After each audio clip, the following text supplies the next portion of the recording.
Assalamualaikum warahmatullahi wabarakatuh. Perkenalkan, nama saya Sumira, NPM 92011402111009. Saya dari Prodi FKIP Biologi. Di sini saya akan menjelaskan tentang metabolisme fotosintesis. Metabolisme dalam bahasa Yunani, metabolisme yang berarti perubahan adalah semua reaksi kimia yang terjadi dalam organisme, termaksud yang terjadi di tingkat seluler. Metabolisme disebut juga reaksi enzimatis karena metabolisme terjadi selalu menggunakan katalisator enzim. Reaksi-reaksi tersebut adalah dasar dari kehidupan yang membuat sel dapat tumbuh dan bereproduksi, mempertahankan strukturnya dan merespon lingkungannya. 1. Fotosintesis.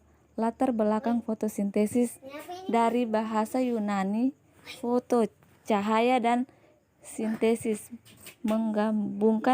penggabungan adalah suatu proses biokimia, pembentukan zat makanan seperti karbohidrat yang dilakukan oleh tumbuhan, terutama tumbuhan yang mengandung zat hijau daun atau klorofil. Selain tumbuhan berkalori tinggi, makhluk hidup non-klorofil lain yang berfotosintesis adalah alga dan beberapa jenis bakteri. Organisme ini berfotosintesis dengan menggunakan zat hara, karbon dioksida, dan air, serta bantuan energi cahaya matahari. 2. Sistem transport elektron. Setelah mengalami siklus Krebs, respirasi aerob akan menuju ke tahap sistem transport elektron. Pada tahap ini terjadi pengangkutan elektron melalui rangkaian molekul penangkap elektron yang menghasilkan ATP hingga elektron terakhir ditangkap oleh oksigen. Contohnya seperti gambar ini. Perbedaan utama fotosintesis tumbuhan C3, C4, dan CAM adalah sebagai berikut. Tumbuhan C3 menangkap CO2 dan menghasilkan molekul berkarbon 3, molekul 3-fosfogliserat. Tumbuhan C4 menangkap CO2 dan menghasilkan molekul karbon 4, oksaloasetat, dengan penangkapan CO2 di mesofil dan siklus Calvin di sel seludang pembuluh. Tumbuhan CAM menghasilkan molekul berkarbon 4, oksaloasetat, dengan penangkapan CO2 di malam hari dan siklus Calvin di siang hari. 3. Tumbuhan C4. Sebagian besar tumbuhan di bumi merupakan tipe C3 dengan contoh yang paling umum adalah padi, gandum, dan kedelai. Disebut tumbuhan C3 karena enzim rubisco akan menangkap CO2 dan menggabungkannya dengan ribulosa bisfosfat menjadi 3-fosfogliserat yang merupakan molekul berkarbon 3. Molekul berkarbon 3 ini selanjutnya akan menjalani serangkaian proses siklus Calvin dan melepaskan glukosa sebagai hasilnya. Seperti siklus di gambar ini. 4.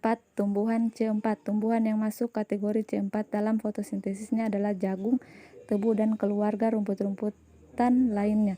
Disebut tumbuhan C4 karena enzim PEP karboksilase akan menangkap CO2 dan menggabungkannya dengan fosfoenol pirufat menjadi oksaloasetat yang merupakan molekul berkarbon 4.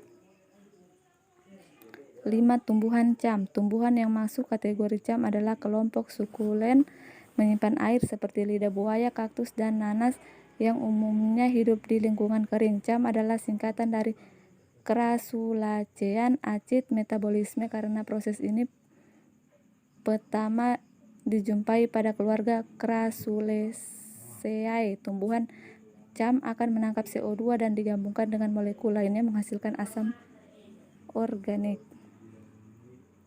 5. Perbedaan fotosintesis tumbuhan C3, C4, dan CA4. Setelah menangkap CO2, tumbuhan C3 menghasilkan molekul berkarbon 3, tumbuhan C4 menghasilkan molekul karbon 4, dan tumbuhan CAM menghasilkan molekul berkarbon 4. Reaksi galap pada tumbuhan C3 terjadi pada sel mesofil. Pada tumbuhan C4, penangkapan CO2 terjadi di mesofil dan siklus Calvin terjadi di sel seludang pembuluh, sedangkan pada tumbuhan CAM penangkapan CO2 terjadi malam hari dan siklus Calvin terjadi di siang hari.